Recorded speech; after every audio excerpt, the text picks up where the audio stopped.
Gracias, compañeras y compañeros gobernadores, gracias por su presencia, a todo el gabinete, a todas y todos que tienen repleto este hermoso Zócalo y todas las calles aledañas.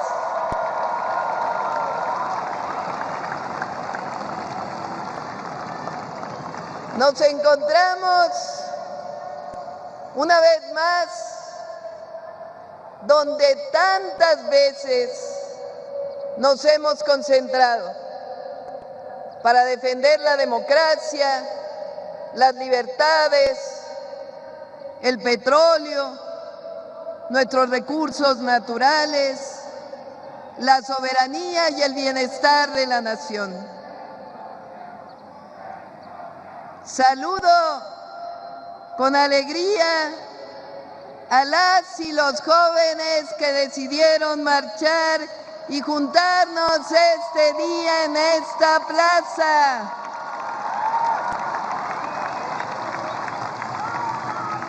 Que nadie se equivoque, que se oiga bien, fuerte y lejos. Las y los jóvenes están en su gran mayoría con la transformación de la vida pública de México.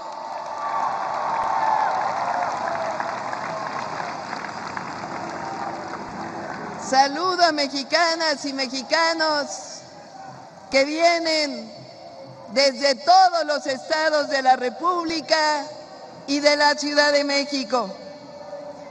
Me informan que somos más de 600,000 personas que nos hemos congregado el día de hoy.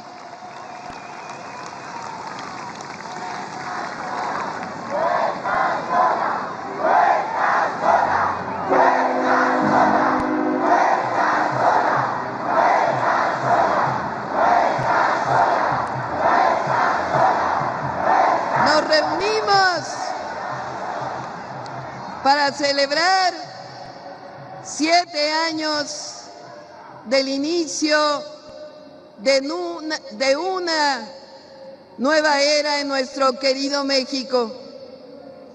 En 2018, el pueblo tomó una decisión sabia y valiente: iniciar una nueva etapa, la del renacimiento de México, con Andrés Manuel López Obrador al frente.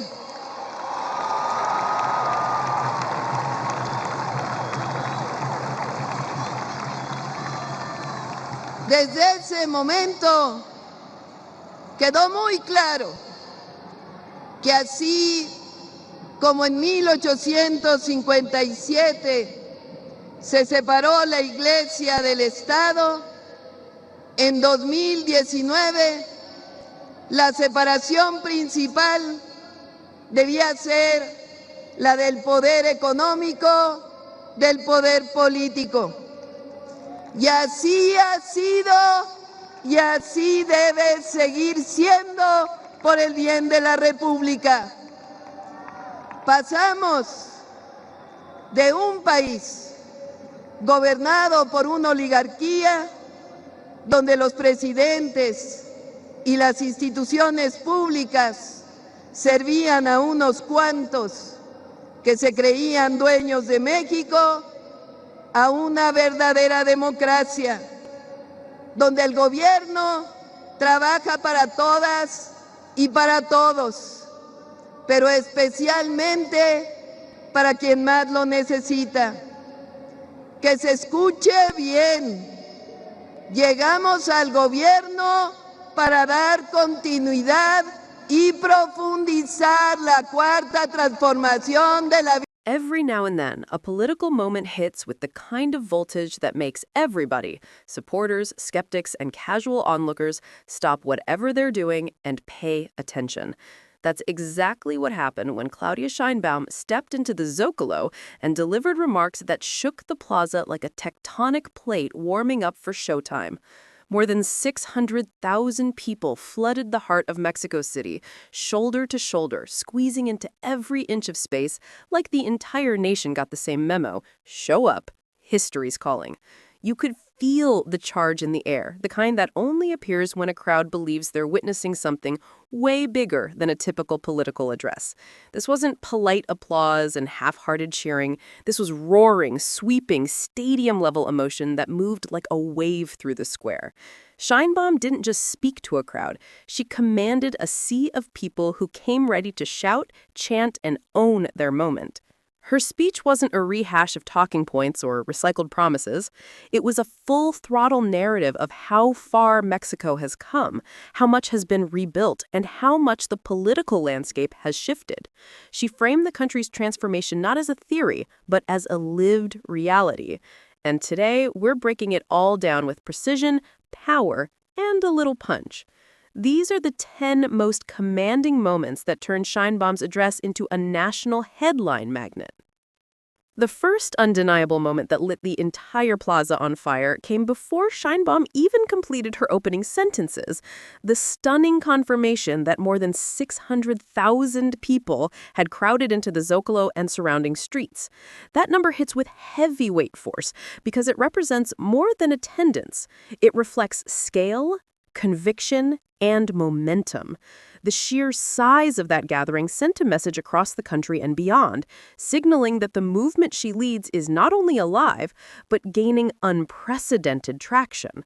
When she acknowledged the overflowing crowds, her tone blended gratitude with sharp awareness. She understood that showing up in those numbers is a political act of its own. Crowds that massive don't appear for lukewarm ideas or fragile support. They show up for movements they see as transformative. As she described the plaza where so many historic protests, celebrations, and political battles have taken place, she tapped directly into Mexico's collective memory. That square has seen everything, from student uprisings to presidential triumphs. By invoking that history, she anchored her moment within a lineage of national turning points. That move landed powerfully because 600,000 people weren't just witnessing history, they were participating in it. The size of the crowd validated the message, amplified the symbolism, and demonstrated real-time public alignment. And the most striking part is that the massive turnout wasn't treated as a statistic. It was presented as living proof of a country redefining itself in front of the world. If the crowd size set the stage, the message that followed turned the entire moment into a generational declaration. One of the most striking themes Sheinbaum emphasized early in her speech was the role of young people in Mexico's ongoing transformation, and she pulled absolutely no punches when addressing that point. She stated with complete clarity that the youth of Mexico stand firmly behind the nation's political shift, cutting straight through the noise of skeptics claiming otherwise. She didn't present the youth as passive participants or undecided spectators. Instead, she portrayed them as a force, energized, committed, and aligned with a vision for a country that delivers fairness, opportunity, and dignity. When she declared that young people are overwhelmingly with the transformation, the plaza erupted with the kind of response you'd expect at a championship game. By shining such a bright spotlight on the youth, she effectively expanded the narrative beyond current political achievements. She framed this movement as multi-generational, forward-looking, and deeply rooted in the aspirations of those who will inherit the nation's future. That framing matters because a political project that energizes young people isn't merely surviving, it's regenerating. She reinforced this by saluting students and young marchers who had traveled from across the country to stand in the plaza. Their presence wasn't symbolic, it demonstrated genuine political commitment. In a landscape where global politics often struggles to mobilize younger generations, Sheinbaum's emphasis on youth support positioned Mexico's transformation as a movement with long-term vitality. But if highlighting the youth gave the moment its spark, the next revelation gave the speech uncompromising structural weight. The third powerful moment unfolded when Sheinbaum traced a line from Mexico's past to its present by calling out the long-standing dominance of economic elites and the necessity of separating economic power from political influence. She referenced Mexico's historic separation of church and state, but argued that today's essential divide is between concentrated wealth and public governance. That framing hit with surgical precision because it crystallized a concept millions of citizens instinctively feel, that unchecked economic power historically shaped political decisions at the expense of the broader population. She articulated it with the kind of clarity that cuts through political fog, stating that the nation cannot return to an era where institutions serve a privileged minority rather than the public. What made this moment resonate so strongly was the way she described the shift as both irreversible and morally necessary. She emphasized that maintaining this separation isn't merely a policy preference. It's foundational to keeping Mexico's democratic transformation intact. By framing the old oligarchic structure as outdated and incompatible with a nation striving for equity, she presented the transformation as not just political, but ethical. She reminded the audience that past administrations served private interests, while the current path prioritizes collective welfare. The crowd's response echoed agreement with that assessment, strengthening the sense that this wasn't rhetoric, it was an affirmation of a lived experience. The message was unmistakable. Returning to an era dominated by economic elites is unacceptable and incompatible with the nation's trajectory. And just when that message settled in, she escalated the moment with a breakdown of how neoliberalism shaped Mexico's story. The fourth defining moment in Sheinbaum's address was when she launched into a clear, unflinching breakdown of neoliberalism's long shadow over Mexico. She didn't tiptoe around the subject. Instead, she called out the 36 years where policy decisions favored a narrow group of power players while millions were left behind. She described this period not as a theoretical failure, but as a lived reality that produced poverty, inequality, weakened public institutions, and the systematic transfer of national resources into private hands. Her tone never drifted toward nostalgia or bitterness. Instead, it carried the precision of someone outlining a historical autopsy, identifying each malfunction with total clarity. She emphasized how this period dismantled social protections and generated deep structural damage that ordinary citizens still feel today. What struck the crowd was her insistence that these issues weren't simply political disagreements, they were the direct consequences of a model engineered to benefit a privileged class while ignoring the rest of the country. By naming the neoliberal era as a root cause of today's inequities, she reframed the transformation not as an optional policy shift, but as an urgent national correction. That argument hit home because people across Mexico experience the after effects, not through speeches, but through lost wages, eroded services, and shrinking opportunities. Sheinbaum's breakdown was not only a critique, but a call to memory, urging citizens to recognize how deeply the past shaped their present. And once she established what Mexico broke away from, she turned to what the country built in its place, with numbers that shifted the entire mood of the speech. The fifth standout moment arrived when Sheinbaum unveiled a detailed, data-driven snapshot of Mexico's economic trajectory, delivering numbers with enough force to command both attention and respect. She highlighted the dramatic increase in the minimum wage, which rose from 88 pesos per day during the old era to more than 300 pesos under the new model.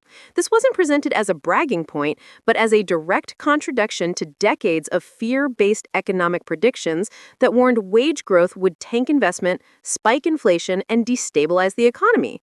Instead, investment has surged, inflation remains contained, and employment continues expanding at impressive speed. She reinforced these points by citing record-breaking levels of foreign direct investment and a remarkably strong peso that has held its ground against global volatility. She also pointed to historically low unemployment rates, surging bank reserves, and an economic climate that disproved long-standing myths about what Mexico could achieve. Each statistic served a purpose to demonstrate that the transformation wasn't powered by slogans, but by measurable outcomes. The crowd responded not with surprise, but with affirmation, because these improvements match what millions have seen in their daily lives. Her economic review wasn't dry or technical. It carried an undercurrent of pride wrapped in clear evidence. She made the case that honest governance, equitable wages, and strategic investment create stability rather than chaos. It was a moment that grounded the speech with credibility and strength. And with the economic foundation laid down, she pivoted into one of the most emotionally charged pillars of her vision: massive social support that reaches nearly every household. The sixth major highlight in Scheinbaum's address centered around Mexico's expanded social support network, a system she described not as a program, but as a constitutional guarantee of dignity. She detailed the sweeping expansion of pensions for older adults, disability support, educational scholarships, agricultural assistance, and widespread access to direct benefits without intermediaries. By emphasizing that 32 out of 35 million families receive some form of direct support, she illustrated how the nation has shifted from selective assistance to universal inclusion. What made this segment particularly compelling was her insistence that these initiatives are not temporary or politically negotiated. They are rights embedded in the nation's legal framework. She outlined how these supports have transformed everyday life, ensuring that millions of families no longer face the impossible choice between survival and progress. Scholarships ensure students stay in school, agricultural programs strengthen food security, and pensions provide a stable foundation for elderly citizens. Her message was that social welfare is not a handout, it is a structural tool for national development. The scale of these programs also pushed back against the narrative that supporting citizens is fiscally irresponsible. She reinforced that the revenue enabling these investments comes from battling tax evasion and corruption rather than raising taxes. The response in the plaza surged with pride because social support is one of the most visible and felt aspects of the transformation. People aren't hearing about these changes, they're living them. And with the social foundation established, Scheinbaum moved into a topic that showcased ambition on a national scale: the rebirth of Mexico's rail and infrastructure networks. The seventh influential moment came when Scheinbaum turned her attention to the sweeping revival of national infrastructure, particularly the resurgence of Mexico's railways. She reminded the crowd how previous administrations privatized rail systems, effectively abandoning a resource that once connected the entire country. In contrast, the transformation has reactivated and expanded rail networks with major flagship projects, such as the Train Maya, which has transported more than 1 million passengers in its first operational stretch. She outlined the construction of freight lines designed to support industrial corridors, as well as new connections that will eventually link regions from the northern border to the deepest points of the south. She also highlighted ongoing efforts to complete major urban and intercity lines, like the Toluca Observatorio connection, and new corridors linking Mexico City to Pachuca, Querétaro, Irapuato, and beyond. These projects weren't presented as isolated achievements. She framed them as the backbone of a new national mobility strategy that supports economic development, tourism, sustainability, and regional equity. The crowd reacted with strong enthusiasm, recognizing that infrastructure investment shapes daily life far more than political rhetoric ever could. Her tone conveyed that this is not a symbolic effort, it is a tangible restructuring of how Mexico moves, works, and grows. Infrastructure represents progress that people can see, touch, and ride. It signaled that the transformation is not limited to economic theory or political philosophy, but manifests in concrete corridors of steel and motion. And just when the energy peaked again, she pivoted into one of the most vital challenges facing the country: securing equitable access to water and protecting national resources. The eighth defining moment in Sheinbaum's speech focused on the national effort to protect and manage Mexico's most essential natural resource: water. She laid out the reality with refreshing bluntness, stating that water cannot be treated like a luxury commodity controlled by a few while millions struggle with scarcity. She emphasized the significance of the newly approved reform to the National Water Law, a landmark shift that recognizes water as a public resource and a human right. This reform places the nation's water under federal stewardship, preventing corporations or privileged sectors from monopolizing access. Her explanation resonated deeply because water disputes have shaped tensions across multiple regions, and many communities have lived firsthand the consequences of mismanagement. She also highlighted 17 major infrastructure projects already underway to supply regions facing chronic shortages, improve water distribution, and modernize irrigation systems for farmers. By tying water security to national sovereignty, she reinforced a powerful idea. A country that protects its water protects its future. She made it clear that environmental justice and regional equity go hand in hand, establishing water infrastructure as a central pillar of the transformation. The audience responded with loud approval, knowing that water scarcity isn't an abstract policy concern. It affects farms, cities, families, and generations. Her explanation framed Mexico's water stewardship as both a moral responsibility and a strategic necessity. And after laying out the fight for natural resources, she shifted into one of the most charged and historically loaded commitments of the entire movement: reclaiming national energy. The ninth unforgettable moment unfolded when Sheinbaum addressed the recovery and strengthening of Mexico's national energy companies, particularly Pemex and the Federal Electricity Commission. She reminded the crowd how previous administrations systematically weakened these institutions through privatization, fragmentation, and policies that favored foreign and private interests over national sovereignty. She contrasted that history with the resurgence taking place now, backed by constitutional and legislative protections designed to ensure energy remains a national asset rather than a market playground. She outlined the construction of new combined cycle power plants and an expansion of renewable energy projects aimed at establishing long-term stability and affordability. She framed the transformation of the energy sector not as a nostalgic return to the past, but as a forward-facing investment in sustainability, independence, and modernization. The message was clear. Energy security is essential for national security, and a country that depends entirely on private foreign companies for its power grid risks losing control over its own future. The crowd reacted with unmistakable pride because energy has always been a symbolic and economic cornerstone of Mexico's identity. By reclaiming and strengthening national energy resources, Sheinbaum positioned the transformation as both practical and patriotic. She reinforced that these efforts protect the nation's long-term autonomy while generating benefits that ripple into every household and business.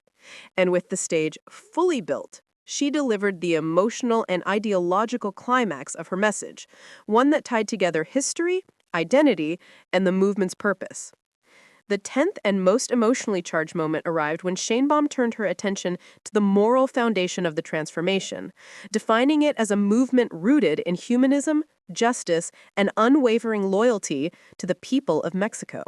She referenced national heroes: Hidalgo, Morelos, Juarez, Guerrero, Leona Vicario, and others, framing the current political era as the modern continuation of their struggle for equality, freedom, and sovereignty. By invoking these figures, she cast the transformation not as a temporary political project, but as part of a centuries-long fight for dignity and national self-determination. She emphasized values such as honesty, fairness, and the conviction that public office exists to serve rather than dominate. She reiterated her refusal to bow to privilege, wealth, or foreign interference, declaring that betrayal of the people is not an option. This wasn't delivered as hyperbole. It carried the grounded tone of someone outlining a personal oath. She framed the transformation as ethical as much as structural, driven by principles rather than ambition. Her message underscored that prosperity must be shared, rights must be defended, and national identity must be honored. The crowd's reaction surged into a unified roar, chanting her name with a force that filled the Zocalo. By the time she concluded with "Viva Mexico," the plaza felt electrified, united by a vision that blended pride, determination, and collective purpose.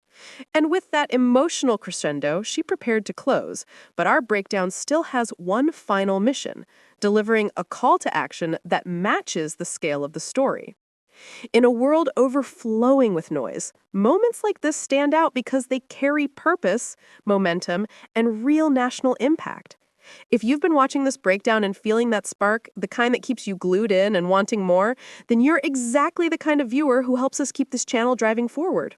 When news hits hard, when movements shift the ground, and when stories demand sharp eyes and strong voices, we're right here bringing you the pulse behind every headline. So take a second and show some love by hitting that like button, dropping your thoughts in the comments, and subscribing if you haven't already. Your engagement doesn't just help the channel, it helps this entire global community grow stronger, smarter, and more connected.